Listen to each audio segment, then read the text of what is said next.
Sir, এই হলো আমাদের 15 জন সাসপেক্ট যারা দিলীপকে খুন করতে পারে। স্যার, পুলিশ বলছিল যে ফায়ারম্যানরাও বলতে পারেনি যে আগুনের এক্স্যাক্ট সোর্সটা কোথায় ছিল। ওরা তো দেখা মাত্রই জানতে পেরে যায়, তাই না? জানতে পেরে যায় যে ওখানে এমন কি জিনিস ছিল যাতে আগুন ছড়িয়ে পড়ে, কিন্তু ওরা জানতে পারেনি।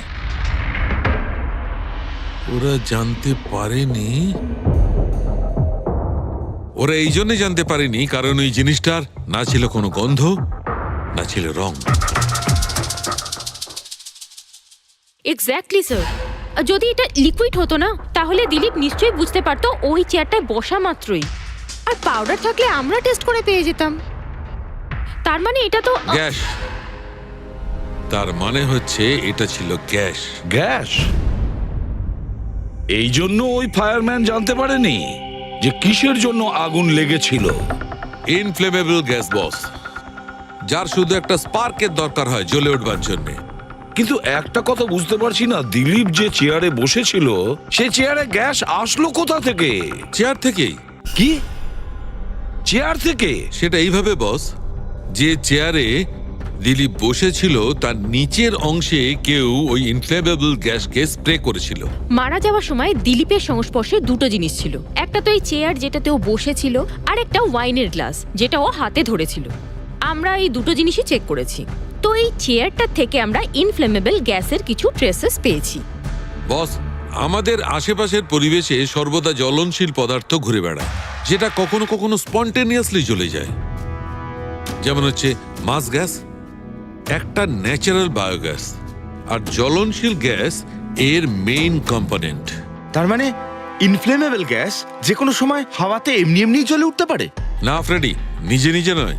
যখন পরিবেশটা খুব বেশি উত্তপ্ত হয়ে ওঠে আর সেটা পরিবেশের অক্সিজেনের সঙ্গে মিশে যায়, তখন একটা সুপার হাই টেম্পারেচার উৎপন্ন হয়, যার কারণে এই আগুন লেগে যায়। কিন্তু ডক্টর সালুখে, ওখানে তো এরকম কোনো হাই টেম্পারেচারের মতো কিছু ছিলই না। এক্স্যাক্টলি, এমন কোনো ডাইরেক্ট সোর্স ছিলই না যাতে তাপ উৎপন্ন হতে পারে। বস, এই জন্যে আমার মনে হচ্ছে খুনি কোনো এক্সট্রা ডিভাইস ব্যবহার করেছিল এই এত বেশি টেম্পারেচার উৎপন্ন করার জন্য। আর এই চেয়ারটা তো রেডিই ছিল, এর তো শুধু একটা স্পার্কের দরকার ছিল। কিন্তু স্যার, এভাবে কেউ হিট কিভাবে উৎপন্ন করবে? হ্যাঁ, করা যেতে পারে তো। যেমন উদাহরণস্বরূপ ম্যাগনিফাইং গ্লাস। ম্যাগনিফাইং গ্লাস দিয়ে সূর্যের রশ্মিকে বিশেষভাবে ফোকাস করে আমরা ছেলেবেলায় কাগজ পড়াতাম।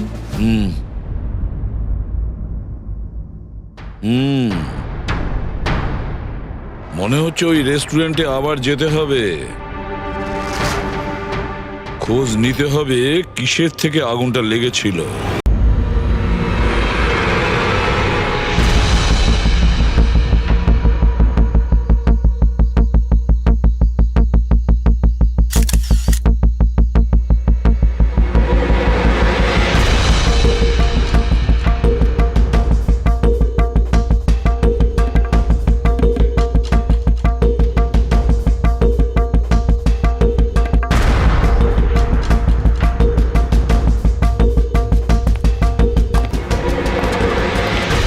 আপনারা কিছু পেয়েছেন?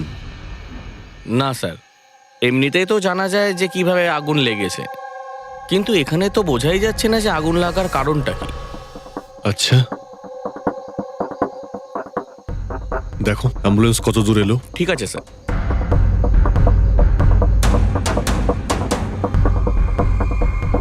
খুব বাজেভাবে ঝলসে গেছে। অদ্ভুত ব্যাপার, জানতেই পারা যাচ্ছে না যে আগুনটা কি করে লাগলো।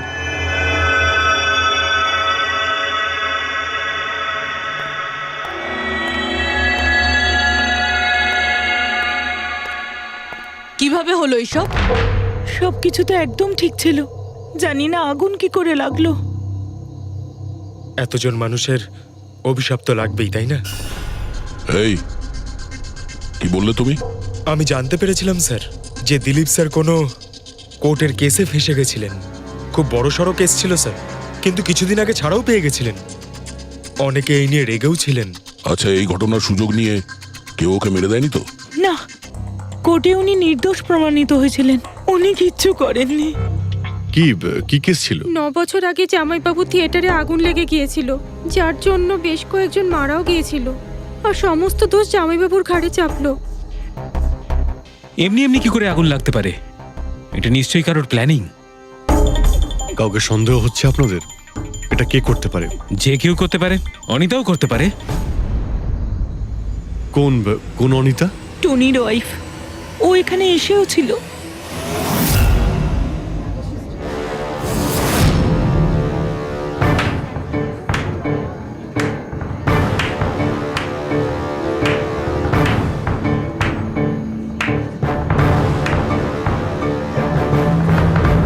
Anita,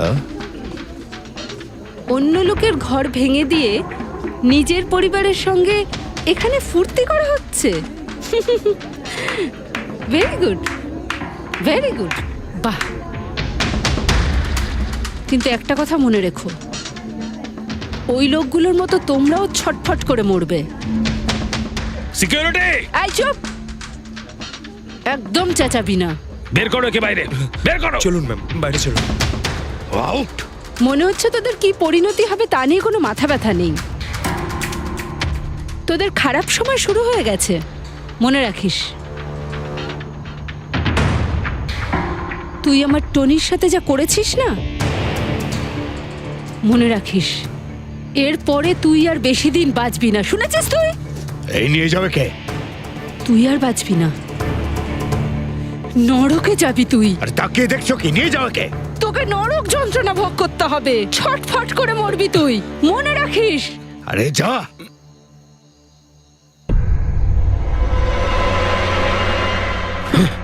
let's enjoy Rohan.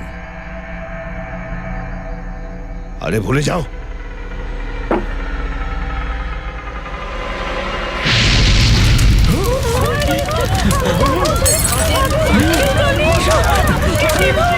দিলীপ আর রোহনকে যে কেসে ভাসানো হয়েছিল, সেই কেসেই কোর্ট টনিকে শাস্তি দিয়েছিল। আচ্ছা, কে কে জানতো যে আপনারা এখানে এই রেস্টুরেন্টে আসবেন? জানি না স্যার। আচ্ছা, দিলীপ বাবু আসার আগে এই চেয়ারের আশেপাশে কাউকে দেখেছিলেন? কোনো অচেনা কাউকে? না স্যার, কাউকেই দেখিনি স্যার। এই টেবিলটাকে রিজার্ভ করেছিল দিলীপবাবু ফোন করেছিলেন, বলেছিলেন যে আমাদের জন্য টেবিল রিজার্ভ করে রাখো। সবসময় এখানেই বসতেন, এই টেবিল, এই চেয়ারেই। রেগুলার কাস্টমার ছিলেন আমাদের। কারোর আগে থেকে জানা ছিল যে দিলীপ এখানে এই চেয়ারে বসবে? স্যার, চেয়ারের আশেপাশে তো এমন কোনো জিনিস নেই যা দিয়ে আগুন লাগতে পারে। এ তো অদ্ভুত ধরনের mystery. CCTV camera,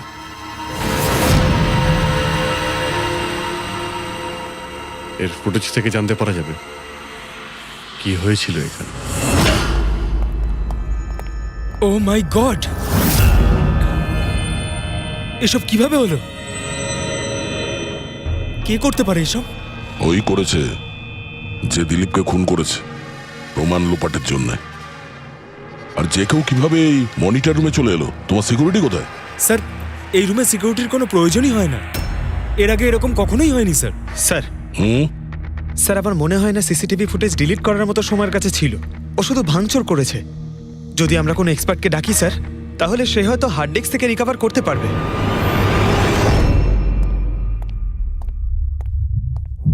sir, sir 9 বছর আগে দিলীপ আর রোহনের একটা থিয়েটার ছিল, যেটায় আগুন লেগে গিয়েছিল। এক্সিট এন্ট্রির দরজা বন্ধ থাকার কারণে 12 জন লোক আগুনে পুড়ে মারা যায়। ভিকটিমদের ফ্যামিলি যখন কেস করে, তখন ইনভেস্টিগেশনে জানা যায় যে সেই সময় একজন গার্ড ছিল। হ্যাঁ, টনি। হ্যাঁ স্যার। স্যার, কোর্টে এটা প্রমাণ হয়ে গিয়েছিল যে টনি অনেক মদ খেয়েছিল, আর মদের নেশা সে এতটাই চুর ছিল যে ইমার্জেন্সি এক্সিটের দরজাও খুলতে পারেনি। হ্যাঁ, কিন্তু এই টনির স্ত্রী অনিতা এটা মানতে রাজিই নয় যে ভুলটা টনি করেছিল। স্যার, শুধু উনিই নন, অনেক আর্টিকেল এবং নিউজ পেপারও কিন্তু কোর্টের সিদ্ধান্তের ব্যাপারে কথা বলেছিল। যখন এই ঘটনাটা ঘটেছিল তখন দিলীপ আর রোহনের বিরুদ্ধে সলিড এভিডেন্স ছিল, কিন্তু তারপর কেস চলতে থাকলো। 9 বছর হয়ে গেল। কিছু প্রত্যক্ষদর্শী বয়ান বদলে দিল, আর কিছু লোক বাইরে চলে গিয়েছিল। স্যার, দিলীপ আর রোহন নিশ্চয়ই টাকা আর ক্ষমতার অপব্যবহার করেছে, আর এই কথাটা নিশ্চয়ই টনি জানতে পেরেছিল। ওই হয়তো পাঠিয়েছে অনিতাকে দিলীপকে মারার জন্য। কিন্তু ফেডরিক, যখন অনিতা ওখানে ছিলই না, তাহলে আগুন লাগালো কি করে? না না, সিকিউরিটি লোকেরা তো ওকে বাইরে বের করছিল ওই রেস্টুরেন্ট থেকে। এমন কি জিনিস ছিল যার জন্য হঠাৎ করে আগুন লাগলো? স্যার, হয়তো ডক্টর সালুংখে আমাদের কোনো হেল্প করতে পারে।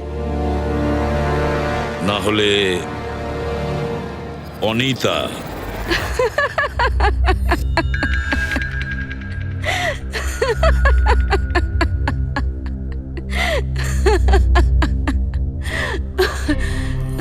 আপনারা তো অবাক হচ্ছেন কেন? আমার হাসি দেখে নাকি দিলীপের মৃত্যুর জন্য? দিলীপের মারা যাওয়াতে এত আনন্দ কিসের? আচ্ছা, আমি খুশি হব না তো আর কে হবে বলুন তো? কালকে রাত্রে রেস্টুরেন্টের থেকে বেরোনোর পর তুমি কোথায় গিয়েছিলে? জেলে আমার স্বামীর সঙ্গে দেখা করতে। ওয়ার্ডেনের কাছে সমস্ত রেকর্ড আছে, আপনারা চাইলে চেক করতে পারেন। সেটা তো আমরা করবই। আর এইটাও যে তুমি ওই আগুনটা লাগালে কিভাবে? কোনো কালো জাদু করেছিলে তুমি? দিলীপের গায়ে হঠাৎ করে আগুন লাগলো কি করে?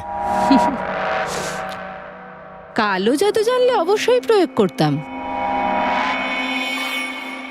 কিন্তু আমি খুব খুশি হয়েছি। দিলীপও ঠিক সেইভাবেই ছটপট করে মরেছে যেভাবে 9 বছর আগে ওই নিরীহ লোকগুলো মারা গেছিল, যেটা শাস্তি এখন আমার স্বামী টনি ভুগছে। তুমি এইটা কিভাবে বলতে পারো যে টনির কোনো ভুল ছিল না?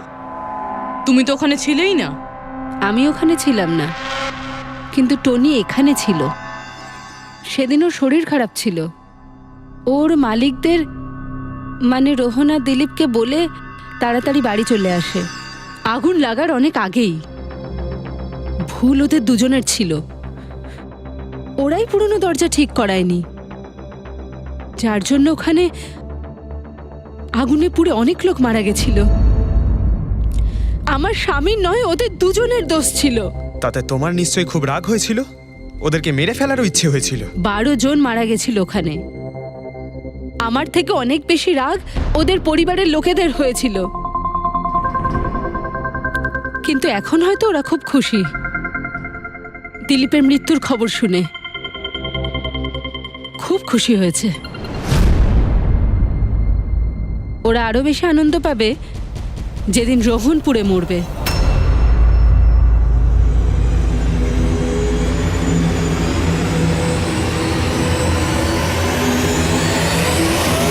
স্যার 42 জন আছে, ওই 12 জন ভিকটিমের কাছের আত্মীয় আর ফ্যামিলির লোকেরা মিলে। সাসপেক্ট বেশি আর সময় কম। স্যার এই 42 জন লোকের মধ্যে সবার আগে সেই সমস্ত লোকেদের নাম সরিয়ে দিতে হবে যারা কালকে দিলীপের মৃত্যুর সময় শহরে ছিল না। স্যার, 9 বছর হয়ে গেছে এই ব্যাপারটার। হয়তো অনেক মানুষ দেশ ছেড়েও চলে গিয়েছে, আর কিছু লোক হয়তো এই পৃথিবীতেই আর নেই। তারপরেও খোঁজ তো নিতে হবে। দেখো কজন শহরে ছিল যখন দিলীপের মৃত্যু হয়।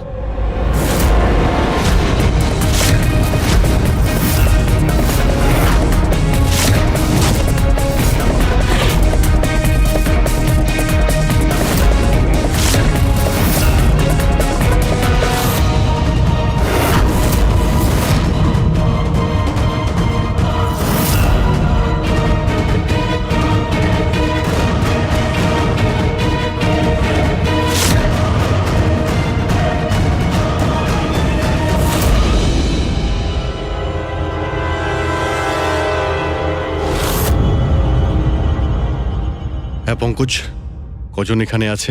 27 জন স্যার, যারা সেই সময় শহরে ছিল, আর ওদের দিলীপকে মারার কারণও ছিল। ঠিক আছে, সবাইকে বিউরোতে ডাকুন। দেখা যাক ওরা নির্দোষ হওয়ার। ফিল্ম একাই দেখতে গিয়েছিলেন? সেই দিন আমি বিজি ছিলাম, তাই উনি একাই চলে যান। কালকে রাত্রে কোথায় ছিলে তুমি? স্যার আমি আমার বন্ধুদের সঙ্গে ছিলাম। স্যার আমি পাসপোর্ট অফিসে গেছিলাম। ওই দুজনকে আমি এমনি এমনি ছেড়ে দেব না। তো কি করেছিলে তুমি? ভেবেছিলাম যে দিলীপের সাথে ফেস টু ফেস দেখা করব, আর ওকে জিজ্ঞেস করব যে তুমি এরকম কেন করলে। স্যার তারপরে আমি আমার বন্ধুদের সাথে বাড়িতে যাই। আমি আমার ওয়াইফের সাথে মলে ছিলাম। স্যার, আমার বন্ধুদের জিজ্ঞাসা করতে পারেন।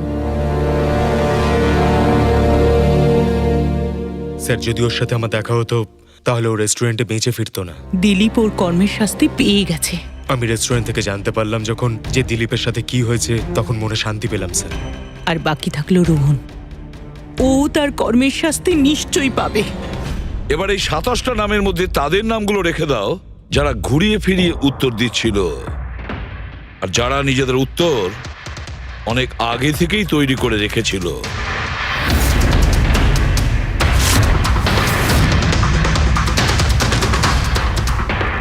স্যার এবার 15 জন রইল।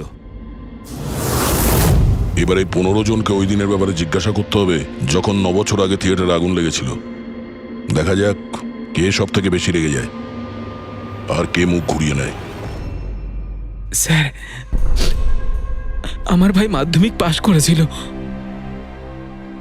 ও বলেছিল বন্ধুদের পার্টি দিতে চায়, সিনেমা দেখাতে চায়, টাকা দাও। স্যার আমি সেই জন্য ওকে টাকাও দিয়েছিলাম। হয়তো ওই টাকাটা আমার ওকে দেওয়া একেবারেই উচিত হয়নি স্যার। যে এই কাজটা করে থাকুক খুব ভালো করেছে। আজকে আমি খুশি, আজ আমি খুব খুশি। কুমারবাবু, আপনি ইউনিভার্সিটিতে ফিজিক্সের প্রফেসর, তাই তো? Yes sir, head of the department physics. কিন্তু আমার নিজের ছেলেরই পড়াশোনায় কোনো ইন্টারেস্টই ছিল না। অনেক বকেছি আমি ওকে, কিন্তু তাতে কোনো রকম কোনো লাভই হয়নি। 1 নম্বরের বদমাইশ হয়ে উঠেছিল। সেদিনও কলেজ বাঙ্ক করে বন্ধুদের সাথে সিনেমা দেখতে চলে গিয়েছিল। আর স্যার তারপর ও আর কোনোদিন বাড়ি ফিরে আসেনি। হিমেশ, রাইট? তুমি কন্ট্রাক্টর না? হ্যাঁ স্যার। হিমেশ, 9 বছর আগে তুমি তোমার স্ত্রীর সঙ্গে সিনেমা দেখতে গিয়েছিল ওই সিনেমা হলে। আমাদের নতুন নতুন বিয়ে হয়েছিল, স্যালোনির সাথে সিনেমা দেখতে গিয়েছিলাম। ওর খুব খিদে পেয়েছিল, আমি সিঙ্গাড়া আনতে বাইরে গেছিলাম। আমি ওখানে ফিরে গিয়ে দেখলাম ওখানকার দরজা লক হয়ে গেছে, আর ভেতর থেকে লোকেদের চিৎকার চেঁচামেচি শোনা যাচ্ছিল, আর আর খুব ধোঁয়া বেরোচ্ছিল ওখান থেকে। আমি স্যার দরজা খোলার অনেক চেষ্টা করেছিলাম, আমি খুব চেষ্টা করেছিলাম। আমি পাগলের মতো দরজায় ধাক্কা দিতে থাকি। সালোনি সালোনি সালোনি বলে আমি চিৎকার করতে থাকি, কিন্তু আমি কিচ্ছু করতে পারিনি স্যার। আমি কিচ্ছু করতে পারিনি, আমার সালোনিকে আমি বাঁচাতে পারিনি। ওখানে তো একটা গার্ডও ছিল না, টনি? ও কি দরজা খোলেনি? ছিল না স্যার।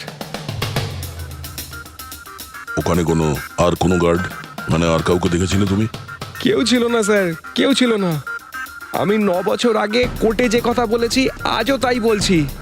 যখন সিনেমা হলে আগুন লেগেছিল তখন টনি ওখানে ছিল না স্যার।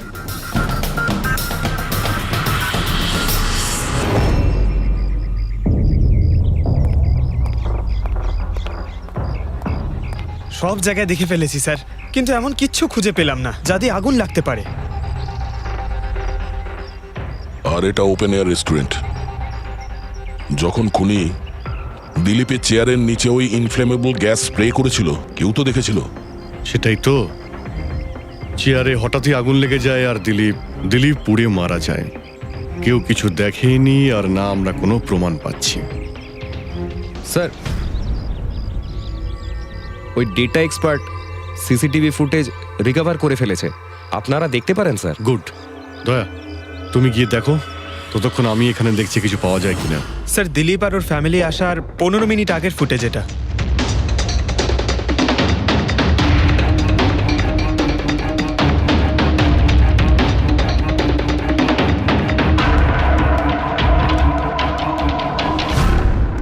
এ চেয়ার চেঞ্জ করছে। এর কোনো দ্বিতীয় অ্যাঙ্গেল আছে কি এই সময়েরই? চেক করো। 1 মিনিট স্যার।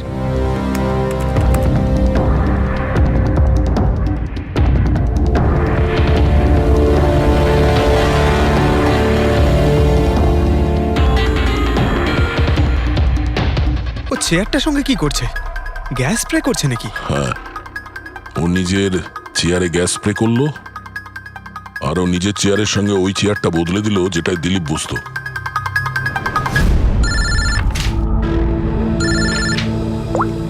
হ্যাঁ দয়া। আচ্ছা, গ্রেট, গুড ওয়ার্ক দয়া, গুড ওয়ার্ক। কি হলো স্যার? যে দিলীপের চেয়ারটা কারসাজি করেছিল তার খোঁজ পাওয়া গেছে। সে আসলে একটা লোক, ওর শারীরিক গঠনটাও জানা গেছে। আর দেখি আমরা, দয়া ফটোটা পাঠাচ্ছে।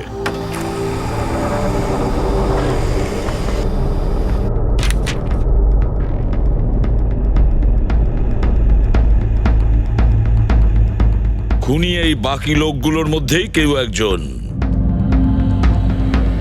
এদেরই মধ্যে কেউ। আর এবার এর পরের শিকার রোহান।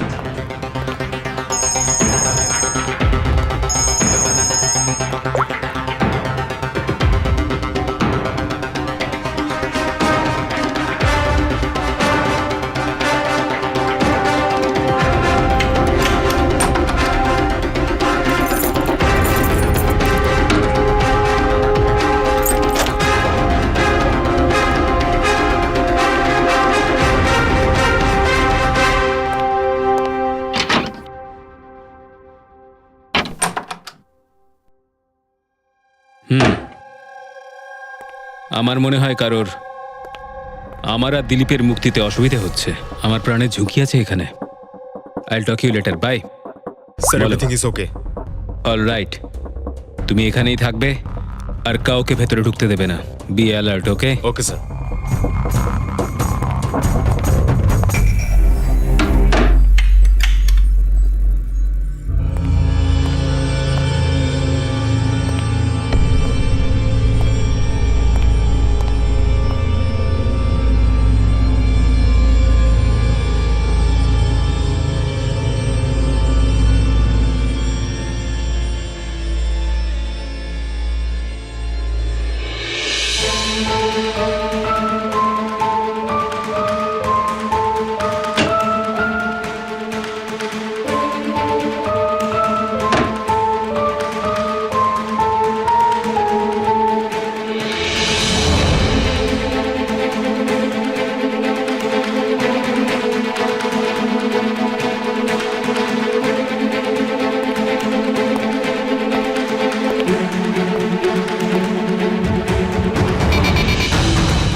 বাঁচাও, বাঁচাও,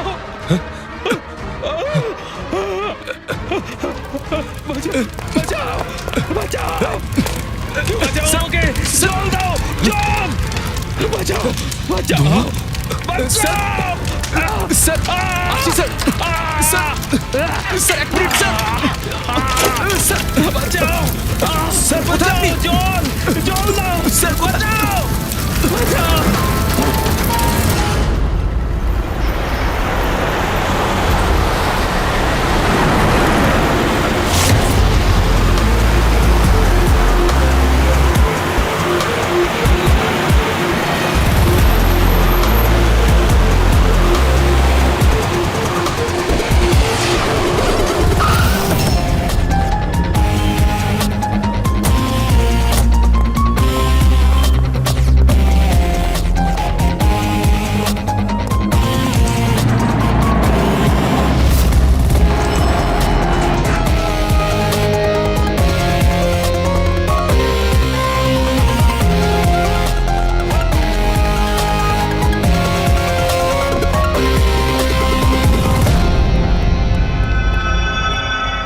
My God!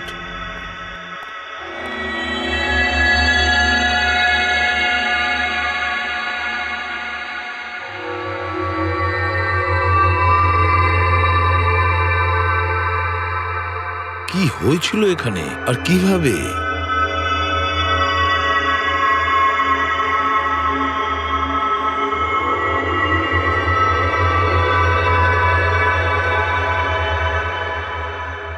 এখানে আর অন্য কোনো জিনিসের স্মেল পাওয়া যাচ্ছে না, শুধু এই পোড়া লাশটার দুর্গন্ধ ছাড়া। মানে স্যার এই মার্ডারটাও ইনফ্লেমেবল গ্যাস দিয়েই করা হয়েছে। হয়তো। এসব হলো কিভাবে? হ্যাঁ স্যার আসলে আমি রোহন স্যারের বডিগার্ড। আচ্ছা, তাহলে আপনারা কোথায় ছিলেন যখন এসব হলো? স্যার রোহন স্যার আমাকে বাইরে পাহারা দিতে বলেছিলেন। তার কিছুক্ষণ পরেই আমি ওনার চিৎকার শুনতে পেয়ে ওনার রুমের দিকে দৌড়ে আসি আর দেখি দরজার চারদিক থেকে ধোঁয়া বেরোচ্ছিল। আমি অন্য চাবি দিয়ে দরজা খুলে ভিতরে যাওয়ার পর দেখলাম যে স্যার ততক্ষণে রোহন স্যার পুড়ে গেছেন। আপনারাও কেউ কিছু জানেন না? অদ্ভুত ব্যাপার, রুমের মধ্যে কোনো সূত্র পাচ্ছি না, শর্ট সার্কিট হয়নি, পর্দাটা ভেতর থেকে বন্ধ, এই উইন্ডোজটা পার্মানেন্টলি ক্লোজড, কেউ বাইরে থেকে ভেতরেও আসতে পারবে না, আর বাইরে থেকে ভেতরে কোনো ভিউও নেই, কেউ দেখতেও পাবে না। তাহলে লোকটা মরলো কিভাবে? এটার থেকে আগুন লেগেছে বস।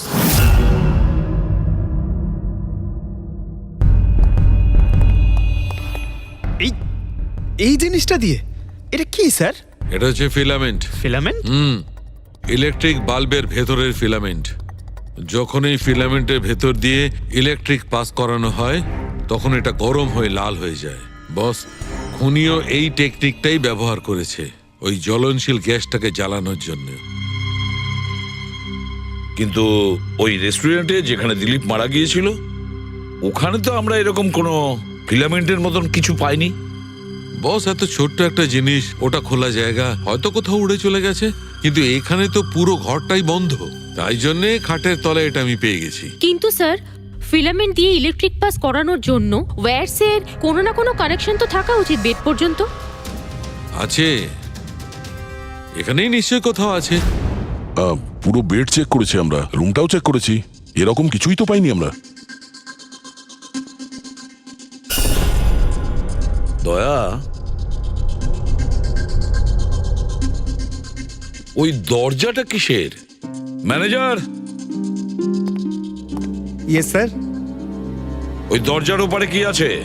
স্যার আর একটা রুম আছে, এই রুমের সাথে ওটা কানেক্টেড। এমনিতে এই দরজাটা সিল থাকে, এটাকে কেউ খোলে না স্যার। খুলুন এই দরজাটা। Yes sir. আসুন স্যার।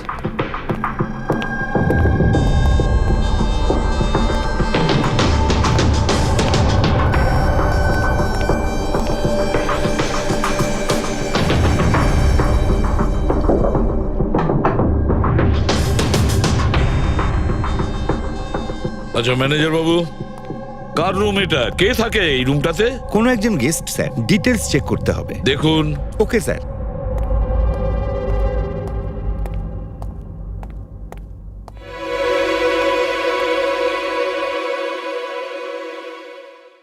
স্যার, ওখানে ওই রুমের মধ্যে যা হয়েছে স্যার সব এই রুম থেকেই করা হয়েছে স্যার। কিন্তু যদি কারেন্ট এই রুম থেকে পাস করা হয়ে থাকে তাহলে এখান থেকে বেড পর্যন্ত কোনো না কোনো ওয়্যার তো থাকা উচিত। আর যদি থেকে থাকে তাহলে রোহন নিশ্চয়ই সেটা দেখতে পেয়েছে। হ্যাঁ, হয়তো ওর বডিগার্ডও দেখে থাকবে। ডাকো তো ওর বডিগার্ডকে। আপনি এদিকে আসুন।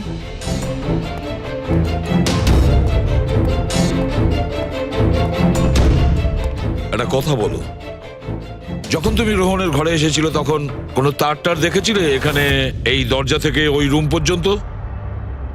কোনো কিছু? না স্যার, রোহন স্যার এই রুমে ঢোকার আগে আমি এই রুমটাকে খুব ভালো করে চেক করেছিলাম, কিন্তু তার বা সেরকম কিছু আমার চোখে পড়েনি। ঠিক আছে, যাও তুমি। যাই হোক না কেন দয়া, খুনি এই দরজাটা ব্যবহার করেছে।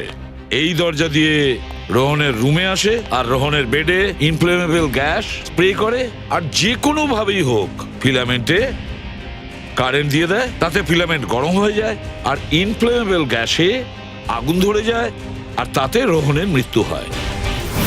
বস, একটা কথা কিন্তু ঠিক, খুনি যেই হোক না কেন তার ইলেকট্রিক আর কেমিক্যাল সম্পর্কে খুব ভালো জ্ঞান আছে। প্রফেসর কুমার, ফিজিক্সের প্রফেসর কুমার, ওর থেকে আর কে বেশি জানতে পারে এই ব্যাপারে? স্যার, ওই প্রফেসর কুমারের সঙ্গে দেখা করো। স্যার। দয়া, আমিও যাব তোমার সঙ্গে।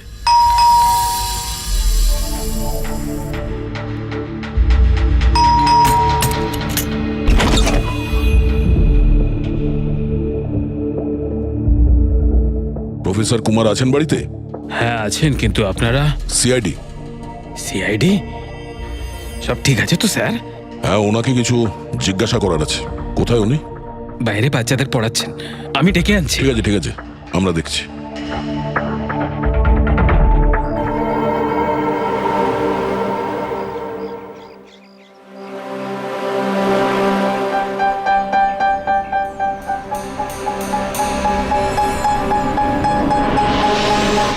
মিস্টার কুমার, আপনার কাছে আমাদের কিছু জিজ্ঞাসাবাদ আছে। বলুন, কি জানতে চান? আপনি এটাকে চেনেন? এটা তো ফিলামেন্ট। গুড, ঠিক চিনেছেন আপনি। আপনি জানেন আমরা এই ফিলামেন্টটা কোথা থেকে পেয়েছি? সেটা তো আপনারাই বলতে পারবেন কোথা থেকে পেয়েছেন। রোহনের বিছানার নিচে। কাল রাত্রে রোহন ওই বিছানাতেই পুড়ে মারা গেছে। হোয়াট? রোহনও মারা গেছে? কাল রাত্রে আপনি কোথায় ছিলেন? রাত 9টা থেকে ভোর 3টে পর্যন্ত। আপনারা আমাকে সন্দেহ করছেন? এটা আমাদের প্রশ্নের উত্তর হলো না মিস্টার কুমার। কাল আমি সারা দিন আর সারা রাত্রি বাড়িতেই ছিলাম। কোনো প্রমাণ? আগে আমার কাজের লোক রামু আর বিকাশ, প্লিজ কাম হিয়ার।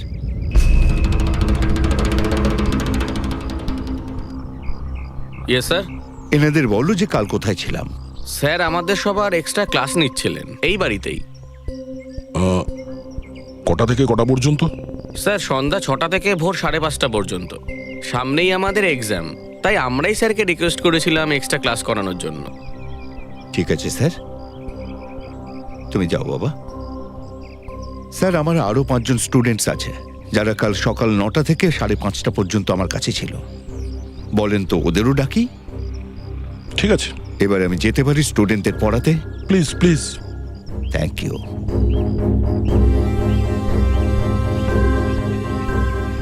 হ্যাঁ, তাহলে আমি যেটা বলছিলাম যে শোল্ডারিং ওয়্যার ছাড়াও আমরা মাদারবোর্ড ফিক্সড করতে পারি with the help of adhesive conductor.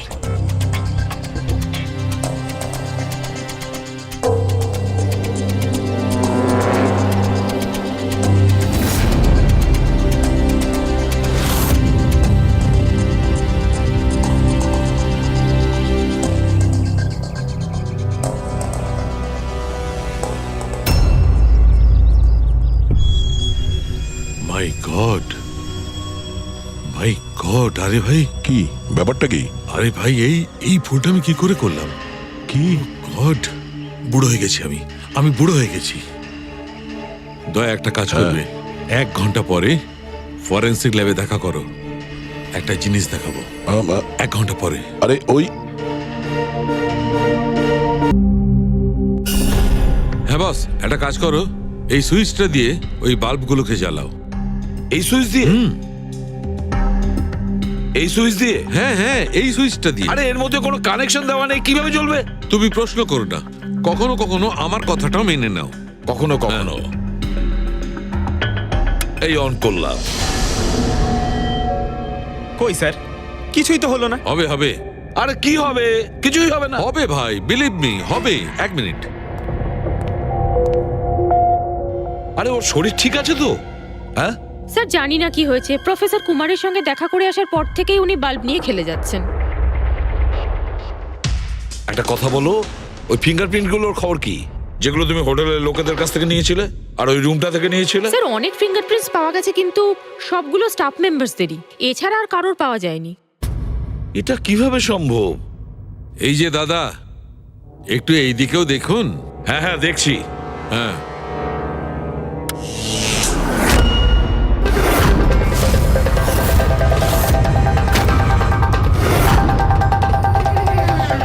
আরে স্যার, স্যার এই বাল্বগুলো জ্বললো কিভাবে? এ কি কাণ্ড করলেন ডক্টর সালুকে? কোনো তার ছাড়াই আপনি সবকটা বাল্ব জ্বালিয়ে দিলেন। কিন্তু ডক্টর সালুকে, এটা আপনি করলেন কিভাবে? এটা ঠিক তেমন ভাবেই হয়েছে ফ্রেডি, যেমন ভাবে খুনি করেছিল। ওই দিলীপের চেয়ারটাতে আর রোহনের বেডে। ম্যাজিশিয়ান সালুকে, এবার পরিষ্কার করে বলুন আপনি সব করলেন কিভাবে? কারেন্ট কি হাওয়া থেকে আসলো? হাওয়া থেকে আসেনি বস, তাহলে কারেন্ট এসেছে ইলেকট্রিক পেইন্টের সাহায্যে। Electric paint? হ্যাঁ, ইলেকট্রিক পেইন্ট। আসলে ইলেকট্রিকের যে তার হয় সেটা মেটালের হয়। Metal is a good conductor of electricity, সেই জন্য কারেন্ট ওর মধ্যে দিয়ে পাস করে। ঠিক একই রকম ভাবে কিছু পেইন্টও আছে যেগুলোকে আমরা ইলেকট্রিক পেইন্ট বলি, আর এটাও গুড কন্ডাক্টর অফ ইলেকট্রিসিটি। এর মধ্যে দিয়েও ইলেকট্রিসিটি পাস করতে পারে। অদ্ভুত ব্যাপার হলো এটা যে কোনো কালারের সঙ্গে মিশে যায়, যেটা খুব সহজে যে কোনো ব্যাকগ্রাউন্ডে মার্জ হতে পারে। ও, এই কারণেই আমরা হোটেলের রুমে আর রেস্টুরেন্টে কিছু দেখতে পাইনি স্যার। এক্স্যাক্টলি দয়া। খুনি আসলে হোটেলের রুমের আর রেস্টুরেন্টের ফ্লোরের দুটোর কালার এই কালারের সঙ্গে ম্যাচ করেছে, এই জন্য আমরা দেখতে পাইনি। তার মানে ইলেকট্রিক কারেন্ট, এই ইলেকট্রিক পেন্ট, এটা কি খুব সহজেই পাওয়া যায়? হ্যাঁ, পাওয়া যায়। আসলে এটা ইলেকট্রিক সোল্ডারিং আর রিপেয়ারিং এর কাজে লাগে। আর এটা সবচেয়ে বড় বিশেষত্ব হলো যে এটা সাধারণত খালি চোখে এটা দেখা যায় না, শুধুমাত্র ইনফ্রারেড লাইটেই এটা দেখা যায়। আমি দেখাচ্ছি।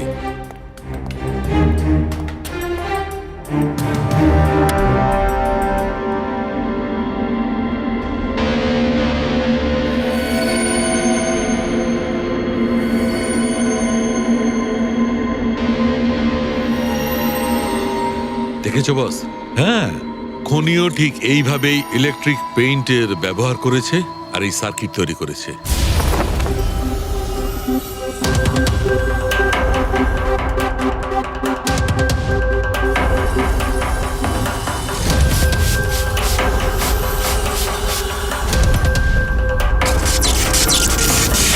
একটা কথা তো নিশ্চিত, এ যেই হোক না কেন তার এ সমস্ত ব্যাপারে খুব ভালো জ্ঞান আছে।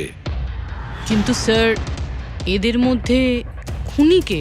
ওই প্রফেসরের সঙ্গে তো কথা বলে নিয়েছি স্যার, ও তো না, এই বংশী।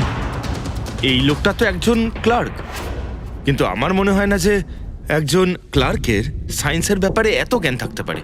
স্যার, এদের মধ্যে সব থেকে বেশি শিক্ষিত তো ওই প্রফেসর কি মনে হচ্ছে। এটা এমন কেউ হতে পারে যেটা প্রফেসরের মতো ইন্টেলিজেন্ট নয়, অথচ এই ব্যাপারে অনেক কিছুই জানে।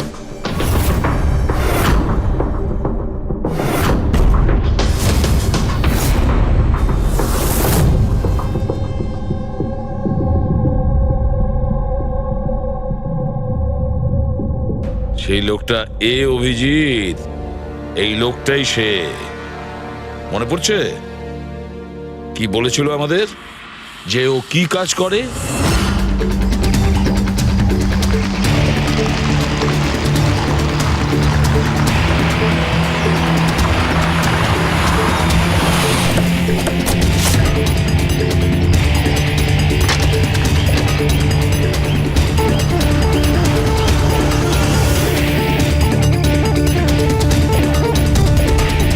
যাওয়া যাক শ্বশুর বাড়ি।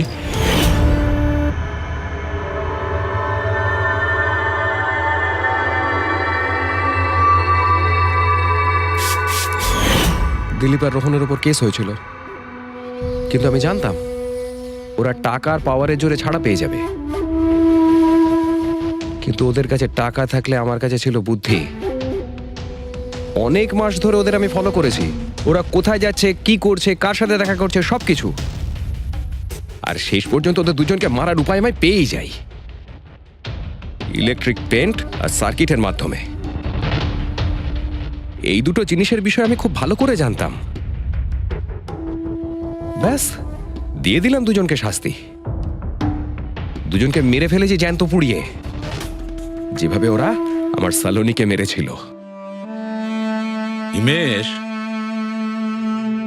তোমার স্ত্রীর সঙ্গে যা কিছু হয়েছে সেটার জন্য আমরা সবাই দুঃখিত। কিন্তু দিলীপ আর রোহনকে মেরে তুমি কি পেলে? তুমি কি ফিরে পেলে তোমার স্ত্রীকে? প্রতিশোধের আগুনে পুড়ে তুমি দুজনকে মারলে।